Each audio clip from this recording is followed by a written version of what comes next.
Bloomberg Audio Studios. Podcasts, radio, news.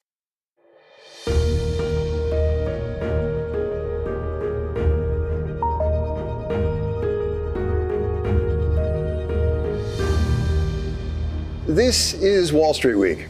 I'm David Westin, bringing you stories of capitalism. This week, tales of second acts. Netflix founder Reed Hastings from the top of his Powder Mountain, where he is building a private ski resort for those looking for a little less traffic on the slopes. But we start with a story of reflection, reflecting back on a time only 5 short years ago when the coronavirus caused one of the deadliest pandemics in human history. But with the world back to normal, we can now reflect on what has changed, what has not, and how the world can better prepare itself for the next time.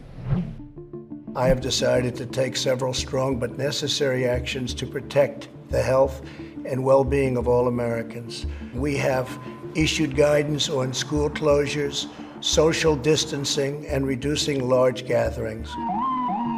Most of us remember where we were in mid-March of 2020, a time of empty streets, lockdowns, and economic turmoil. The S&P 500 slumped close to 20% in 1 month. The U.S. economy simply came to a stop almost overnight, and initial jobless claims surged to more than 6 million in a matter of weeks. This blows away even the forecasts, almost 6.7 million this week. It just goes to point out how bad this is for the overall U.S. economy. Well, the global economy, of course, including the U.S. and Europe, got a huge shock. Torsten Slok is Apollo's chief economist. The shock created quite some significant changes for different sectors, because when you suddenly had in 2019 that the way the economy was working, with services playing a certain role, goods playing a certain role, and from one day to the other, goods played a much bigger role because we were sitting at home ordering things online, and services, we couldn't go out to restaurants, we couldn't go to theme parks, we couldn't travel, suddenly got a huge decline. That change, of course, played a significant role in how the economy responded. Wash your hands often or use hand sanitizer. 2 of the sectors affected were travel. Pretty much every aspect of travel changed. I mean, it went off a cliff for quite a while. And healthcare. You know, I always say trust is the currency of public health, and right now it's bankrupt. Healthcare was where we all were focused in the spring of 2020. Dr. Charity Dean is now CEO and co-founder of the Public Health Company. But in 2020, she was the assistant director of the California Department of Public Health. She was one of the very first to see COVID-19 for what it was and could become, and became a major figure in the Michael Lewis book, The Premonition, A Pandemic Story. The COVID response was a massive systems failure on every level, across national security, across civilian public health, across the great American companies that hold up our economy. We did not actually have the capabilities to respond to it. And my view of that gets clearer and clearer 5 years later, as I understand just how deep that devastation was. I still believe that the gift of COVID is it exposed the problems so that we, Americans, could do what we do best, and that is innovate solutions. I think Americans learned a tough lesson. That is, no one's coming to save you. A 2023 Gallup poll found that Americans' trust in the medical system fell in the years following COVID, from 44% in 2021 to 34% 2 years later. The tension between civil liberties and providing for the common defense of Americans is the oldest tension in public health. It's as old as our country. Ever since there were vaccines, there's been the argument over vaccine mandates. I am not afraid of that debate because it's the right debate to have, protecting individuals' right to choose versus protecting the whole. I massively support vaccine requirements for kiddos entering public schools. Why? Because the kids that are vulnerable, they have a right to an education that is safe. They have a right to attend school and not worried they're going to get infected by measles because someone else wasn't vaccinated. Having said that, Americans questioning a vaccine mandate during COVID, I think that's just very American. It's who we are. At our core, we're rebels, fighting for our freedom, fighting for our individual liberty. It's what founded this country. So I'm not afraid of that discussion. And I understand American parents who are hesitant, who have lost faith in public health. All of my kids are vaccinated, and so am I. You know, the question of employer vaccine mandates or military vaccine, I will leave that to those more qualified to answer those questions, Secretary Hegseth and others who are running those departments. But I'm not surprised that that became a question in Americans' minds, because it's the right debate to have. Ultimately, we were relieved to some extent from the pandemic by the development of a new vaccine and a new platform for a vaccine. Science really stepped up, and the private sector stepped up in the end. Where are we today, though, on vaccines? That became a political issue in and of itself, and it even is today. We have a new Secretary of Health, right, who is really skeptical about vaccines. We have a measles problem right now because of small children not getting inoculated. Right. Where are we with our confidence in vaccinations? Yeah, I love this topic because it's the juicy one, and most people are afraid to talk about it. Americans developed distrust of what they were told from public health officials about the safety of the COVID vaccine. And I understand. They want to protect their children, and they want to make the best decisions. And for parents, it's hard to do that when you don't know who to trust. But make no mistake, the COVID vaccine saved millions and millions of lives. Not because it prevented all infections, but because it prevented people from dying. Instead of dying, they got really sick. Or instead of getting really sick, they had a minor cough. And so it saved millions of lives. Operation Warp Speed, that was led by the first Trump administration, is one of the greatest successes of public-private collaboration in American history. What they pulled off, that's phenomenal. And I think we can replicate that across a number of areas. How do we restore Americans' trust in what public health officials tell them about vaccines? Transparency, sharing the science, answering the questions. If Americans have struggled to regain their trust in the healthcare system, they've shown little trouble rediscovering their zest for travel. TSA checkpoint volume has rebounded to higher levels than before the pandemic. Brian Kelly is the founder of The Points Guy and author of the book, How to Win at Travel. There were multiple days in 2024 where there were over 3 million passengers going through the TSA, record-setting numbers. I think the biggest thing is business travel. You know, there was such a huge block of Monday to Thursday consultants and salespeople and traveling for every meeting via plane. And that has not returned. Now, business travel has returned in different ways and more conferences, but that has impacted pricing. Because the consumer, throughout the pandemic, there were amazing deals to get premium economy and get a taste of business class at a fraction of the cost. And I think what happened is consumers got used to sitting up front at those discounted rates. And now that those rates have come up, they're still not as high as what they used to charge business travelers. So consumers are taking fewer trips, but spending a lot more. That's one of the biggest trends. We've seen the reemergence of multi-generational family trips where people are spending a lot. Even though there has been a call back to office, so many people still have those flexible work environments and are working from abroad.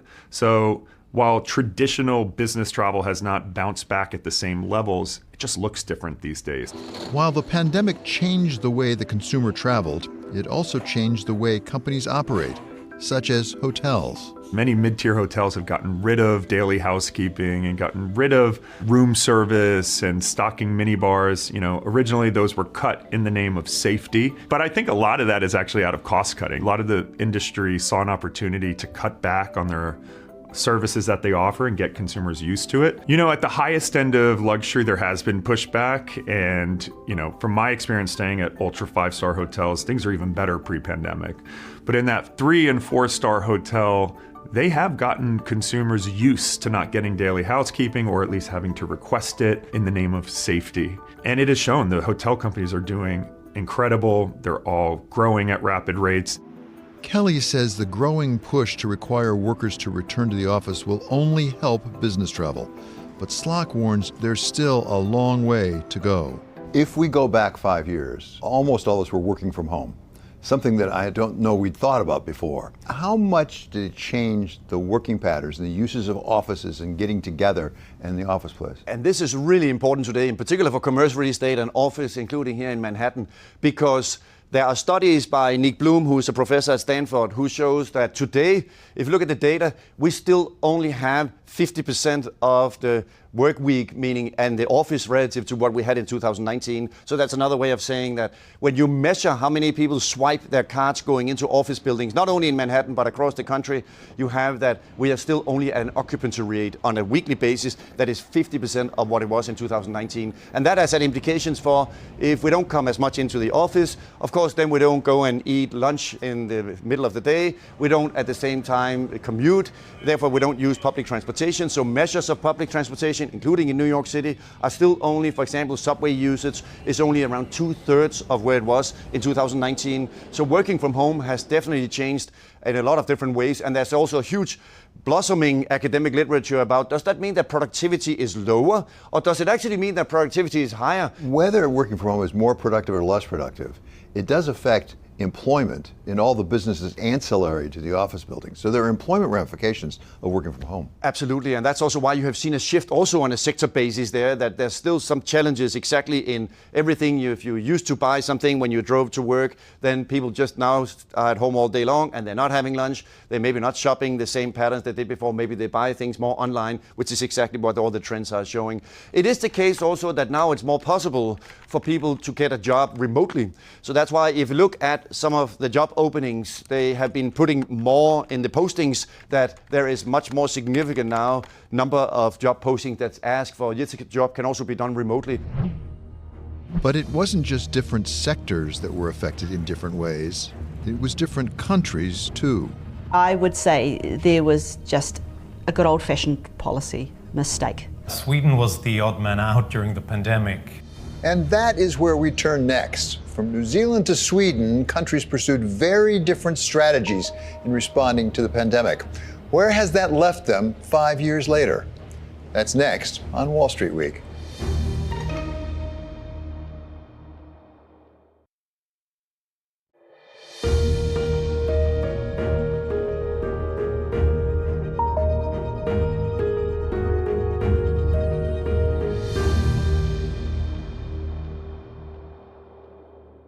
When COVID-19 hit 5 years ago, cities and states and entire countries simply shut down.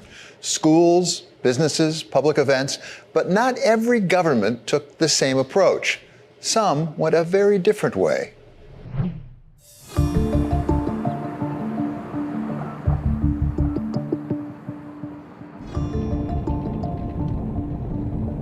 I will soon be taking emergency action, which is unprecedented, to provide financial relief. We will close our border to any non-residents and citizens attempting to travel here.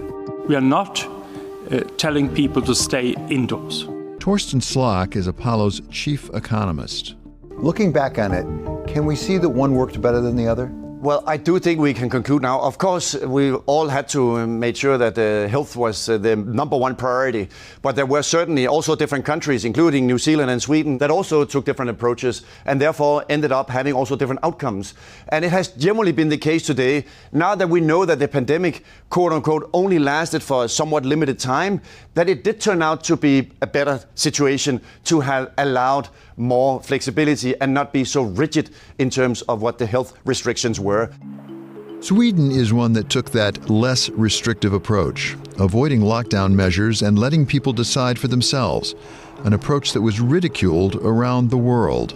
As a Swede, I felt quite attacked and harassed during the pandemic, and both foreign friends and media constantly got in touch asking me, are you all crazy over there in Sweden? And we got it from all sides of the political spectrum as well. People saying that Sweden is a cautionary tale. I read that in the New York Times. And President Donald Trump at the time said that, look, Sweden is suffering tremendously. Hundreds of thousands of Americans would die if we do what the Swedes do. So we were basically not very popular at that time, and it felt like we had to defend ourselves. I think many people had a vested interest in explaining the Swedish model a failure before we saw the results. And the results, as it turned out, were better than expected. Johan Norberg is a senior fellow at the Cato Institute. His report on Sweden's pandemic response found that where models forecast a death toll of more than 80,000 by July 2020, Sweden had suffered fewer than 6,000 by that point. The other aspect is what the Swedish Public Health Agency said. Yes, we might have more cases and deaths early on in Sweden, but this will even out in the long run because no country can completely shut itself off unless they're a tiny island far away from everything. And this is exactly what happened. If you look at total cumulative excess deaths during the whole pandemic period, Sweden came out with one of the lowest excess death rates all over Europe, and less than half of the excess death rate of Britain and the United States. So I think in the end, when we look at the numbers, when we look at the data, I think even some of the opponents of the Swedish model would say that, yeah, we didn't risk people's lives. In fact, it worked out better than in most other rich countries. Half a world away, New Zealand took yet a third approach.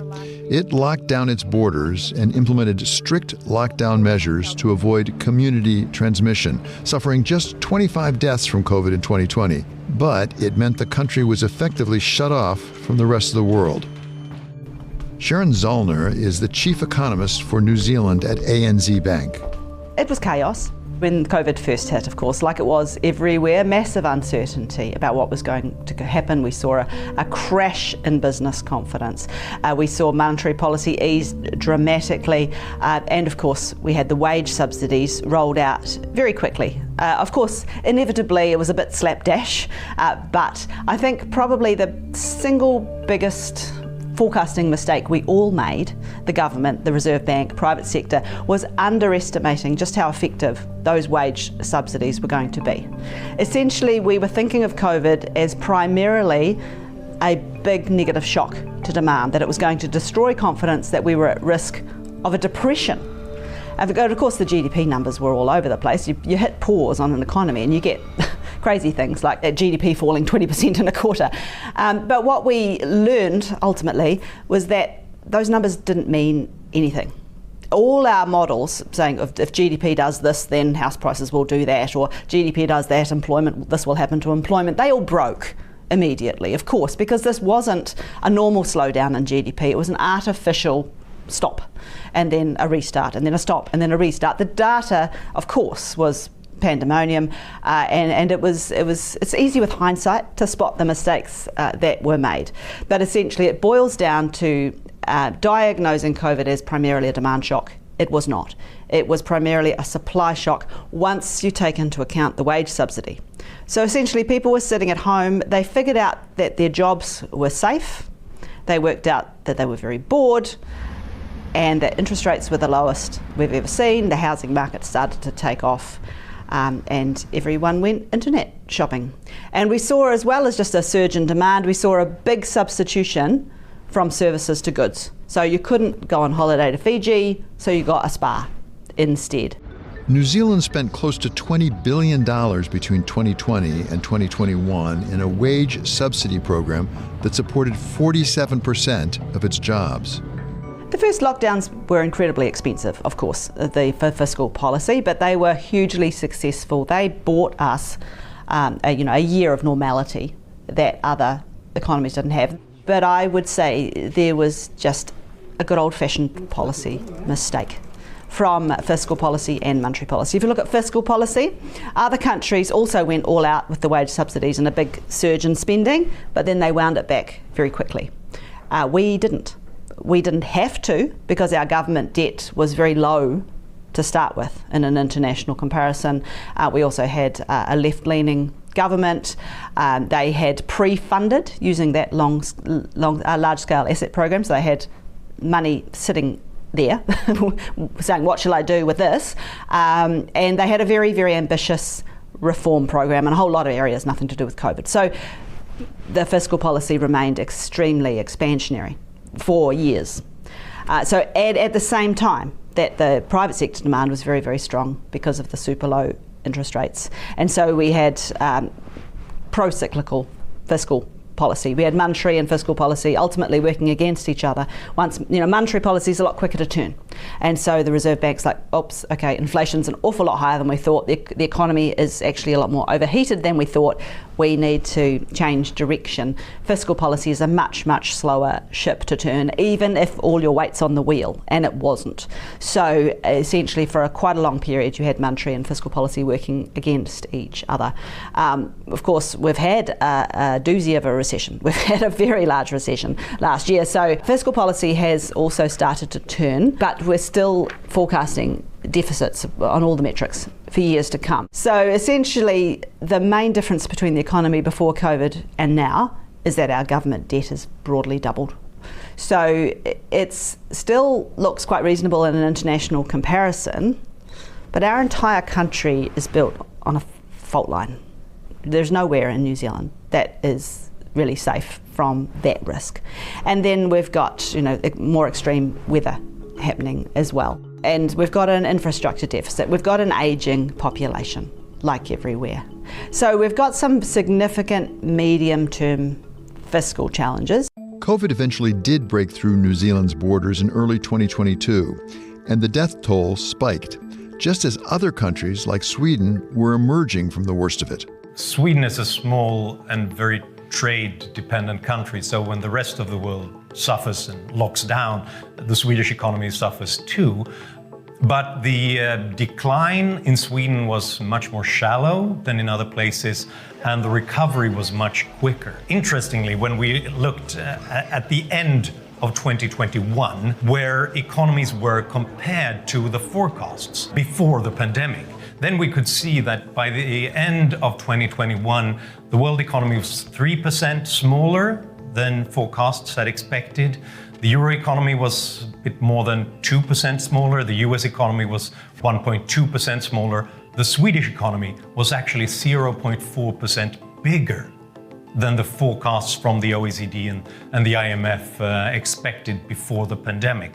So it tells you that by staying open, by not shutting down society, we save the economy.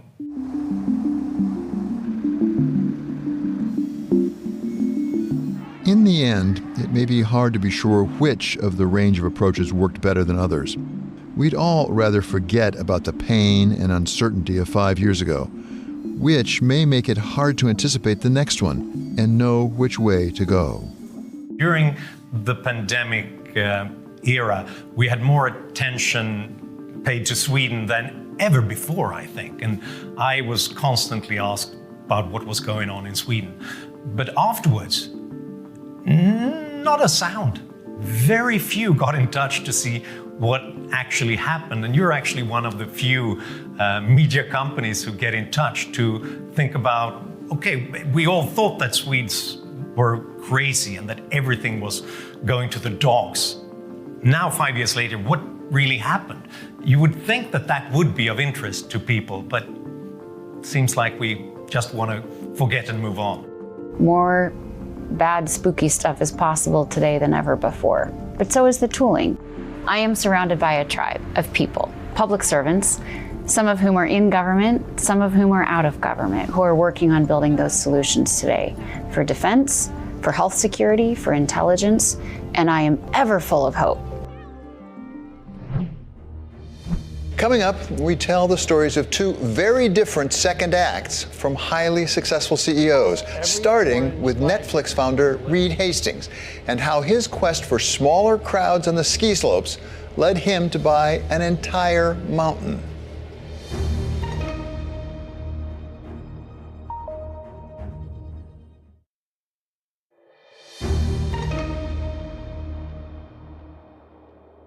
This is a story about second acts, something F. Scott Fitzgerald said didn't exist in American lives, but something successful CEOs are pursuing with gusto.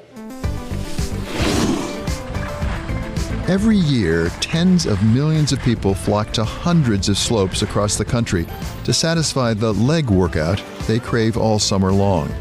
In the 2023-24 ski season, over 60 million people went skiing and snowboarding across the country, a growth of 7% over 10 years.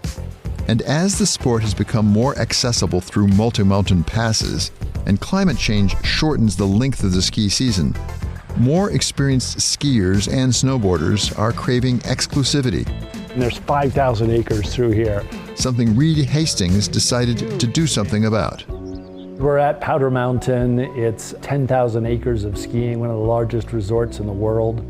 Half of it roughly is public and half of it is Powder Haven, or a private skiing resort. And it's been tremendously exciting these last 2 years to be putting this together. You might recognize Hastings from his 25-year tenure as CEO of Netflix. He joined the board of Bloomberg LP in October of 2023. Hastings started Netflix back in 1997, growing it from a DVD rental service with $270,000 in annual revenue its first year into a global streaming giant, bringing in $33.7 billion when he stepped down in 2023. David, we're one of the areas that is a new neighborhood coming. So it's beautiful aspens, incredible views. There'll be 37 lots here. That's our land. But through it all, Hastings maintained his passion for skiing. When did you first ski? Where did you find your love of skiing? Well, I was fortunate that my mom was a skier, and so we skied most years as a Christmas vacation. But I wasn't hardcore, I wasn't a ski racer, wasn't all of that. And that was up until I was 20 or so, and then my 20s I didn't ski. And then 40s and 50s, we had kids, and we had a place in Park City, so that was tremendous. But again, I was full-time at Netflix, so I was maybe 10 days a year of skiing. What had happened in Park City is long lines, big crowds, no powder. So we moved here, which is about an hour away. Do you remember the first time you came to Powder? Yeah, absolutely. It was Christmas in 2016, super crowded in Park City, drove over here, and then it was just wide open, incredible Powder. We fell in love with uncrowded, the high altitude, which keeps the snow very good, and the community, very warm and generous. What's up? And then I retired from Netflix and then invested in Powder and eventually started running it. You heard that right. Reed loved the mountain so much, he bought it. The Netflix tycoon is now taking on a new challenge, building and partially privatizing a ski resort community after identifying a part of the market he thought wasn't being served. You're only really making a difference when you're changing the rules. At Powder, we're the first one to be fusing private club skiing and public skiing together. In golf, about 25% of US golf courses, 4,000 and 16,000, are private. And that's because you get better tee times, you get a clubhouse, social interaction. Sometimes they're residential, sometimes not. But in skiing, it's really just been Yellowstone Club and Wasatch Peaks Ranch. So we're only the third out of 500. So there's tremendous demand as people move to the subscription club orientation. So changing the ski industry is something that's the next big challenge. There was an attempt here on Powder Mountain before, which I think brought you here originally. Why did that one fail, and why is this one different? You know, that was all public skiing, and it's very difficult to compete with Epic and Icon. Those are really the transformative forces for high crowded, low cost resorts. And Powder tried to differentiate, but did not have the private skiing. So I was here just as a member or as a homeowner. And then post Netflix, I had the time and I had the capital, fortunately, to really do this transformation. How do you grow this business? You know, if I was younger, I might be tempted to try to replicate this and do in every state of the union. But for me, we're just going to build in one incredible boutique. It's a real estate business. The difference here is when the owner operator lives in the community, it's really driven from the community. So that's true of Yellowstone, it's true of Powder.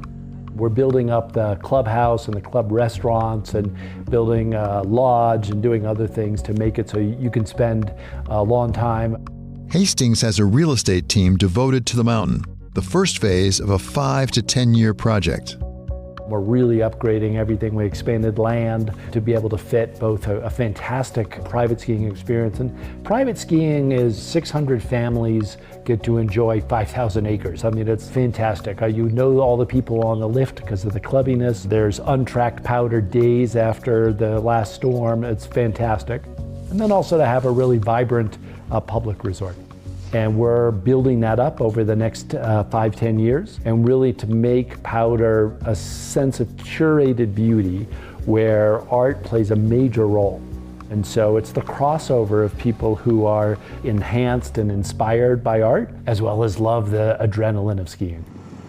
So the Powder Haven development phasing is at its early infancy.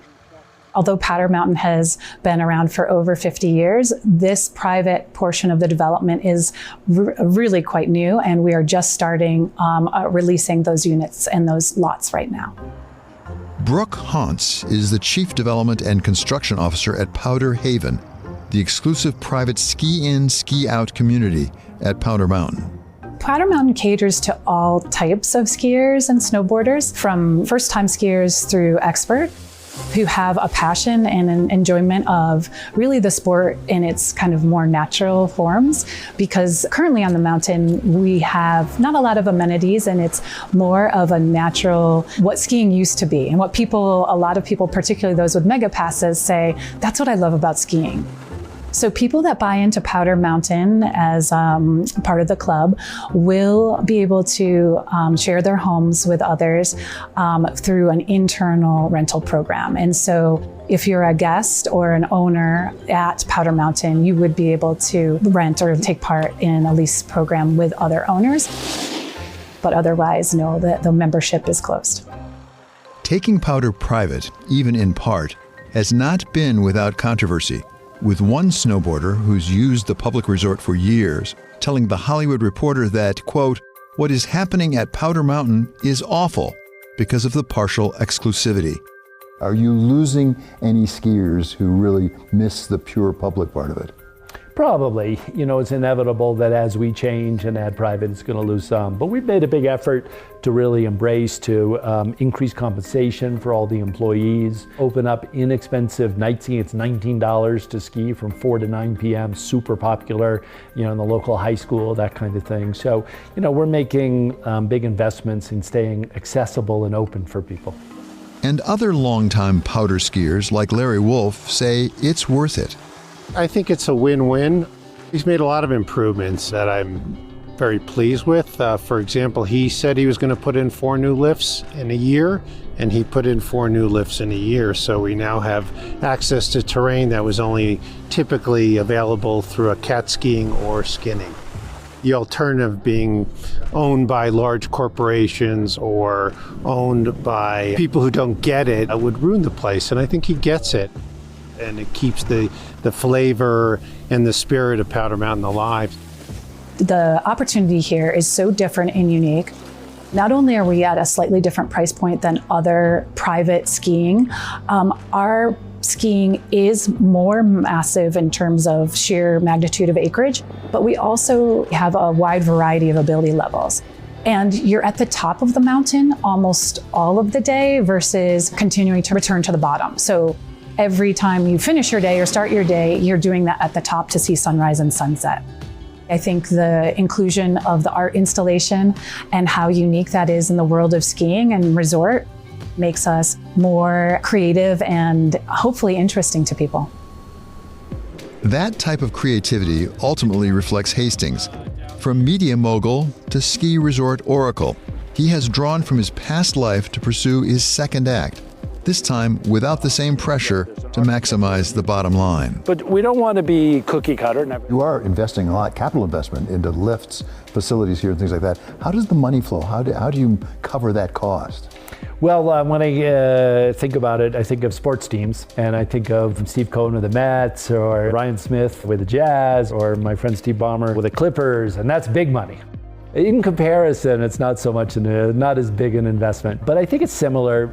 For them, it's an expression of joy and passion and winning and making a contribution to the public. And for me, it's the same kind of thing, but it's more, again, skiing instead of those teams.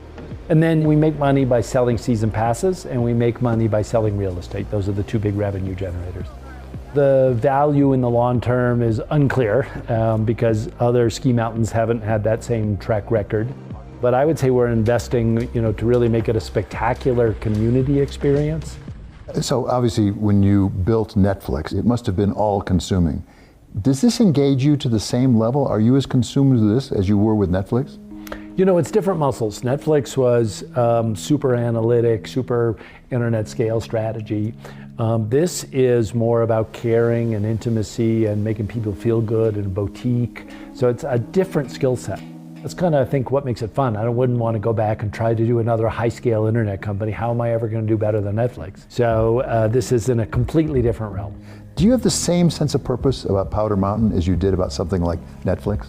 It's a very strong sense of purpose to create a place of incredible beauty that sparks wonder and that people are talking about for 100 years. So think of it as a physical legacy rather than a brand like Netflix legacy. Part of Netflix's success was a very unique culture that really focused on the high talent people and giving them freedom to operate. And I have brought that culture here to Powder Mountain. And so for the employees, it's an incredible opportunity to thrive and to get freedom and to have responsibility. A difference is it's much more emphasizing love and emotion and connection back to the intimacy. Netflix was around super performance, and Powder is around connection and sparking wonder, we call it. That does it for us here on Wall Street Week. I'm David Westin. See you next week for more stories of capitalism.